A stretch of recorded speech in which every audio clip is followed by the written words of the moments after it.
The fine 18th century French artist Jean-Baptiste Chardin is considered to be one of the best artists to have worked in France, and yet so much of his painting was concerned with simple domestic pictures and kitchen scenes like the one we have here.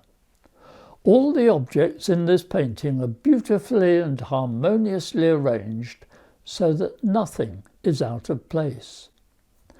And Chardin does this so well. It was his genius to be able to give his full attention to ordinary objects, so that he was able to interpret their inner depth and their inner reality. And we sometimes are able to do this ourselves when looking at a beautiful flower or some lovely scenery.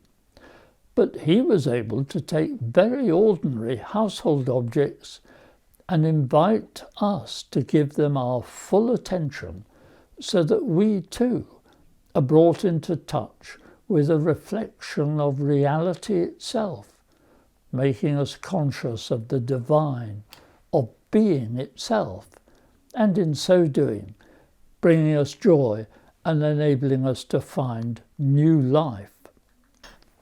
In this painting, entitled Still Life, and painted in 1732, we see some very common kitchen objects: a copper pan, a pottery dish on the right, 3 white eggs, a pepper mill, and a spring onion which overhangs the stone ledge.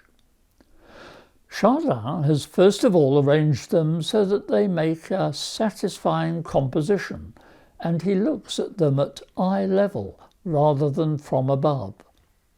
And through the painstaking quality of his brushwork, he brings about the transformation of ordinary kitchen items into things of rich beauty. And this is particularly true of the beautifully burnished copper pan, which speaks to us of the glory of the created order, the glory of being itself, the being in which we live and move and have our being. It's interesting that all the objects in the painting rest on the ledge of a stone table or shelf, almost as though they were sacred objects placed on an altar. These objects, transformed by the artist's attention and ours, become sacramental, and through them we glimpse something of the glory of God. George Herbert expresses this very well. "Teach me, my God and King, in all things Thee to see."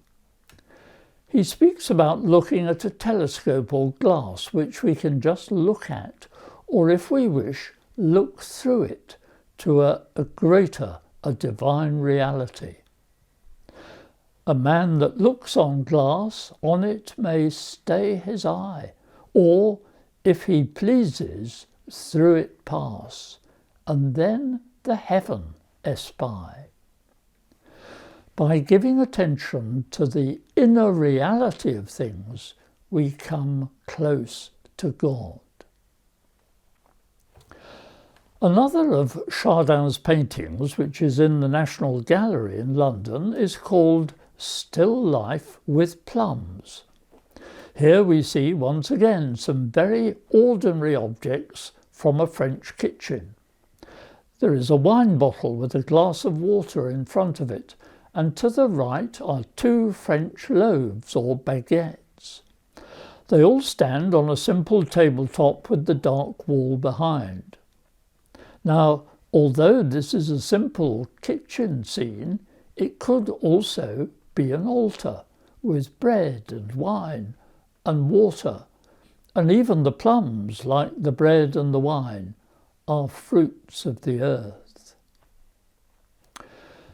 There's also something else about this painting that strikes us, and that is its stillness. It demands our reflection and contemplation. We're drawn into its silence and find ourselves observing what the artist himself has observed. It is as though the spiritual has entered the material world. There is a sense of sacred mystery about this bread and wine, as though it were on an altar in church. And thanks to the skill of the artist, we're seeing incarnation, or a sacred presence, in this painting. It's like the mystery of Christ, the living bread, who is made present at the Eucharist. And how does the artist achieve this? Well, the answer is by giving the various objects in the painting his full attention, and attention is another word for prayer or contemplation. He has recorded everything so beautifully, not with the immediacy of a photograph, but penetrating to the essence or spirit, to the inner life of each item.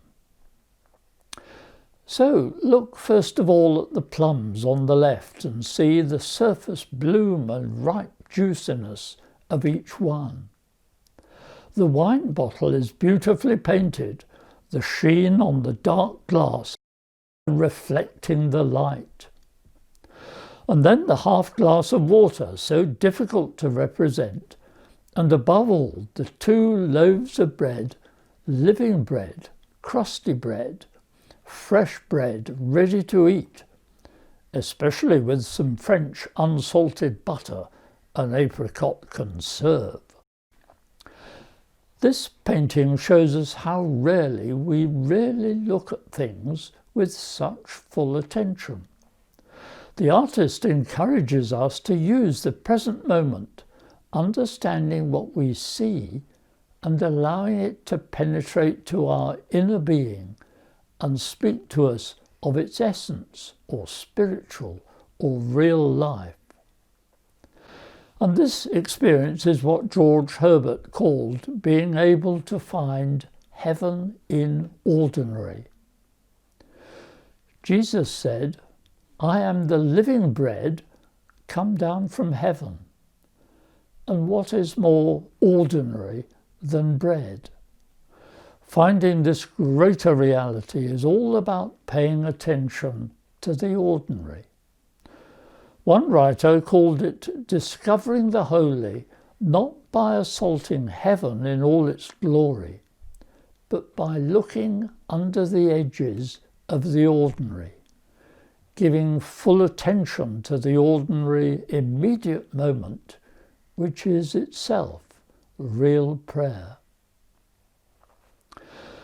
The importance of this idea is undergirded by the Incarnation, which is not just about the birth of Jesus 2,000 years ago, but about the fact that the whole of our world, our being, our lives, are interpenetrated by another reality, which we might call the spiritual life, the kingdom of heaven, the presence of Christ, or being itself. Finally, there is just one more thing about this painting. Jesus not only said, "I am the bread of life," but he also said, "I am the light of the world." And it is the light in this painting which reveals the true glory. It enters from the left and is reflected from the surface of the plums. The window through which it pours can be seen reflected on the surface of the bottle.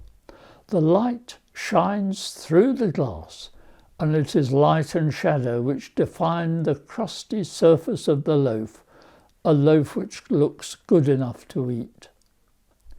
That, of course, is just what we do with bread received at the Eucharist.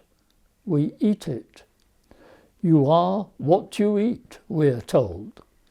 So by eating it, we become the bread of life, the body of Christ in the world. Jesus said, "I am the bread of life. I am the living bread which came down from heaven." Anyone who eats this bread will live forever.